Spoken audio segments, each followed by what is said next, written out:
Signorina Poet. Ah, l'avvocatessa. Dottoressa Poet. Avvocata! Lidia! Che ci fai qua?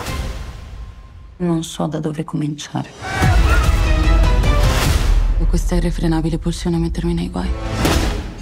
Signorina Perfettini. Non date le corda. Sembra un angelo, in realtà è vendicativo.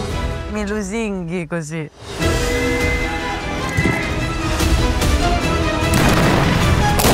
Se le donne potessero candidarsi, io voterei per lei.